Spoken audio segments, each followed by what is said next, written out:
they're basing it on something that wasn't even built yet. It's all theoretical. All the science is there, and they have very good scientists, but you could have the best scientists in the world, the best engineers in the world. They put it down on paper. It doesn't mean it's going to work. It never means that it's going to work. Every time there's going to be problems. I work in a field that there are engineers that give me blueprints and I have to inspect parts. And a lot of the times that the engineer gives me something, they don't understand how it's supposed to be inspected. They don't understand how it's supposed to be made. So they're asking for dimensions and they're asking for a certain feature to be there that is impossible to do with the equipment that we have. Or the measurement they want us to make is impossible to do with the equipment that we have. So I have personally experienced this stuff before. As a quality inspector, you tend to not like engineers because of this, because of blueprints. But enough about my job. There was another great space project, an anti-probal bomber, a fully flanged space plane, and that was never built. There were several things that were never built, but the Nazis had all the math correct. They had everything ready for it when it comes to the paperwork. They didn't have it actually built or any components built or anything like that, but they were ready to build these things, and most likely with tweaking and everything like that, it probably would have worked over time, not right away, like Hitler probably wanted, because the guy was on drugs all the fucking time. Once we do a Hitler episode, you will see. I did do Hitler's Escape episode, back episode, technically, I guess, 2, but I didn't know what the hell I was doing, and I didn't really have good notes, so, and I was doing it on an Xbox 360 fucking microphone headset, so I actually deleted that from my RSS feed because I did not like it. Kind of a perfectionist sometimes. It was an amazing scenario, but completely unworkable with World War II technology, and the Luftwaffe agreed, closing the project down in 1942. So they closed the project down for that, the last one we were talking about here, the space plane. They closed that down in 1942. So yeah, that's their space program, basically. Like I said before, they were pretty damn advanced, especially for World War II era. They were way beyond their years with this. They were way ahead of us. They were way ahead of the Soviet Union. They were way ahead of fucking everybody. Now that we know all the technology they were working with back in the 40s and 30s, now there's a lot of speculation out there exactly how the Nazis got all this information so quickly. Because it was within 10, 15 years, all of a sudden they're making shit that can go to space. Depends on what you believe in, depends on where you get your information from, the way your brain works, if you're a skeptic, if you're optimistic. It all depends on how you think, but there is a possibility that maybe the Nazis and Adolf Hitler himself may have had contact with extraterrestrials, which made it possible to think up all this technology in such quick succession and be able to carry out all of this super advanced technology that no one had thought of before. Pretty much anytime anybody thinks of something new, of something that's way beyond the technology that we have now. If you go look back in history, Tesla, Einstein, Edison, anybody and everybody, George Washington even, there's a lot of theories out there that say that they may have had contact with extraterrestrials, which gave them the ability to come up with the things that they came up with. Now, they might not have had physical contact and actually handed sheets of paper and whatnot. If it was extraterrestrial, most likely it was through telepathy, that they basically just inserted thoughts into their brains. And then all of a sudden we know this shit. All of a sudden we're way ahead. which is another thing we can go down a rabbit hole with this shit. You go into the ancient alien theory that we derived from basically monkeys and aliens fucking. And then we popped out, some bastard children, slaves mining gold on Earth. But we will do an episode on that eventually because I am very interested in ancient aliens. And I'm not going to give you my opinion on it right now because I'm going to save that for the episode when we do it.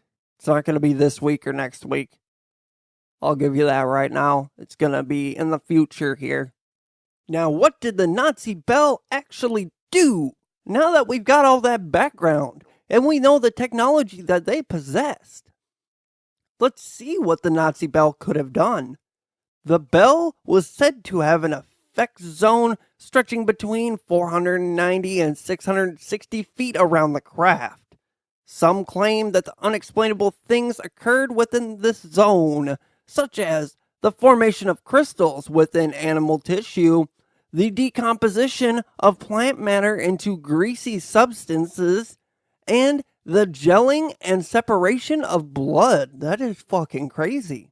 The Bell was said to be powered by a liquid fuel known as Serum 525. So creative. Insider witnesses described the fuel as a cherry red, velvet, or maroon in color with a viscous, dense, and gooey texture. Would they fucking taste it? Some, including author Henry Stevens, claimed this liquid was actually red mercury. This Serum 525 was placed in large, counter-rotating cylinders that spun at high speeds. The rapid spinning combined with the highly charged electrostatic tube created an anti-gravity propulsion that powered spaceships to considerable heights and rates of travel. Historians that like conspiracy theories claim the German Flying Bell was housed in a facility referred to as Der Ries, or the Giant in English. Der Ries was located near a mine within driving distance of the Czech border. After World War II, many Nazis were tried for war crimes against humanity and violations of human rights. One defendant was Jacob Sporenberg, a former Nazi SS Obergruppenführer. That's how it's pronounced. I'm pretty sure I nailed it. One of the highest commissioned Nazi SS ranks. Why is it so hard to say then? That's fucking ridiculous. A Polish war crimes court tried Sporenberg for the murder of 60 German engineers, scientists, and technicians. In this court affidavit, Sporenberg gave details of the Nazi Bell project, calling it Die Glock. Describing the secrecy surrounding the Bell, Sporenberg admitted that the scientists and engineers were murdered to prevent them from disclosing any details of the technology with those outside the program to the outside world. According to Sporenberg's affidavit, the Bell was a highly advanced technology that produced a hissing or buzzing noise when operational. He noted that because of the sound, his fellow Germans referred to the Bell as something in German. I don't give a shit. The German word for beehive. So they called it a beehive. I'm going to start skipping these hard-ass German words. But evidence of the existence of the Nazi Bell does not end with Sporenberg. Many conspiracy theorists point to the paintings of the late 19th century artist Charles A. Delchaux. I will try and do the names. Now, when it comes to like things, what they're calling things, I don't give a shit. Now, names, I kind of want to get right. I think it's Delchaux. Delchaux. That seems way too French. Delchaux. Charles A. Delchaux. As additional evidence of the Bell's earlier existence. So the paintings by Charles A. Delchaux was used as additional evidence that the Bell actually existed. Now, his images of the anti-gravity Bell might be an indication that the German engineers had knowledge of the bell long before it was actually deployed during World War II.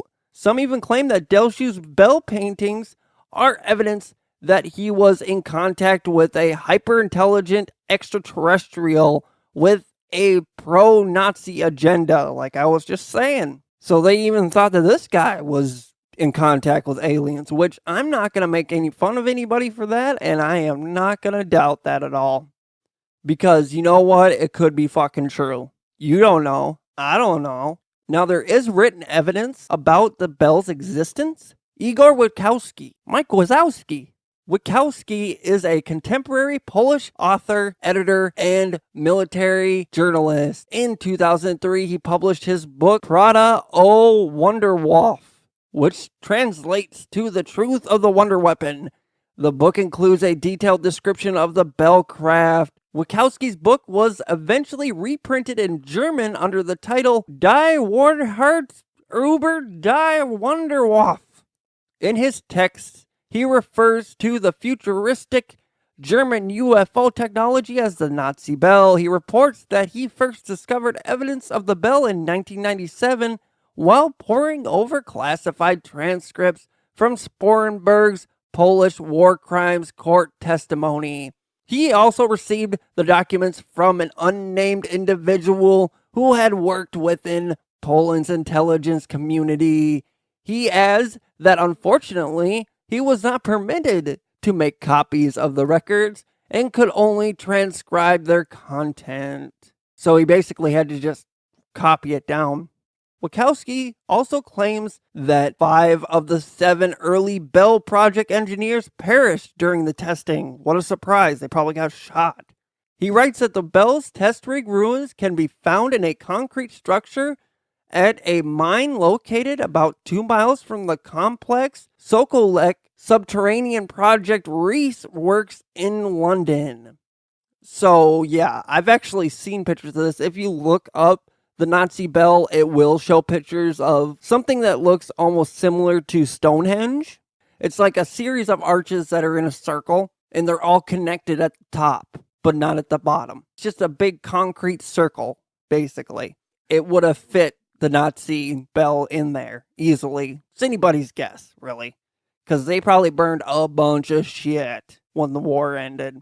According to Witkowski, the bell was eventually moved to a South American country governed by a group of Nazi sympathizers, which Argentina was famous for having Nazi sympathizers, and that is one of the theories of where Hitler went after the war if he did not die.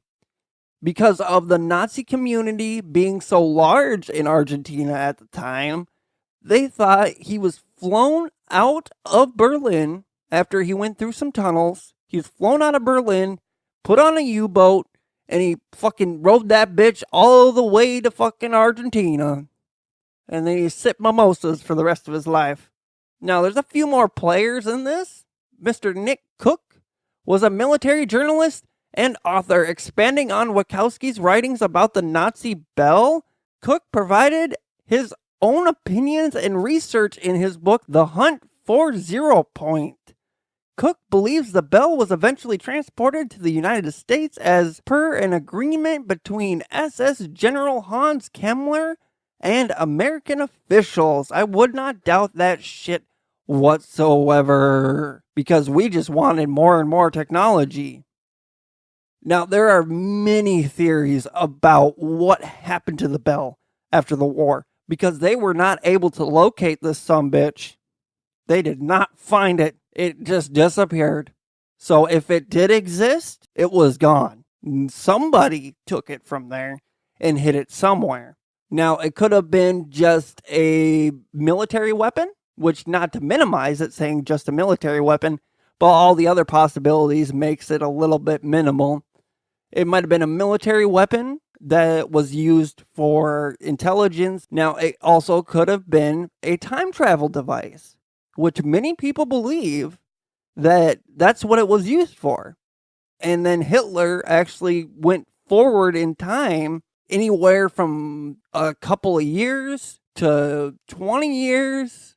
There is a theory out there that the Roswell incident was actually the Nazi bell flying from the sky with Hitler in it and some of his constituents, and they crashed in the New Mexican desert. Now, it seems extremely unlikely, but that is one of the theories, that the Roswell incident and the Nazi bell are one and the same, and that's where it went. And then the American government didn't want to admit that that was the Nazi bell because they wouldn't want to. That would make us look inferior once again to the Nazi movement, and we did not want that whatsoever. We still don't want that. So whatever theory you believe in, whatever you want to believe, it's cool with me. I'm going to give my opinion on it.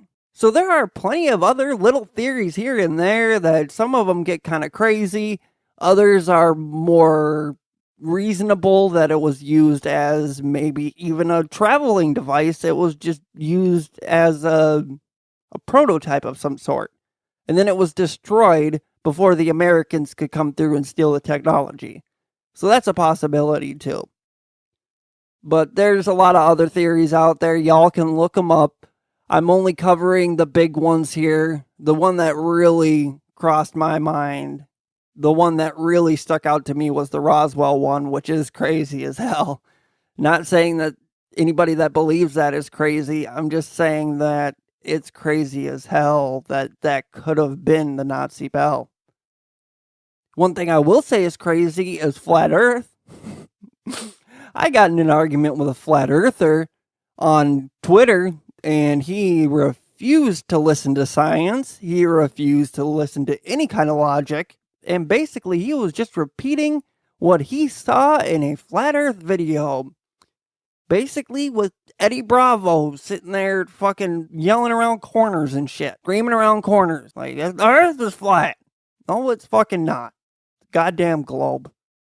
I don't think I'll ever do an episode on that unless it's a spoof episode, because I will give you my opinion on that right now. The Earth is fucking a globe. It ain't fucking flat. It's been proven. The reason that it went from back in Columbus's days from flat to a globe is because they found out it was a globe. Now, why the hell would they go from flat to a globe? What do they gain from that? Absolutely nothing. Nothing. But I'm going to give my opinion on the Nazi bell here. The Nazi bell, I think it existed. I think there's enough evidence that shows that it existed. Now, what it was, my guess, what I truly believe, is that it probably was used as an attempt at time travel or some advanced technology. But I think they only got as far as making it levitate, maybe, using some advanced propulsion systems that we still don't know about today, unless the government is basically just keeping it for themselves, which is a big possibility. But that's what I believe, that it basically was used as an attempt at time travel.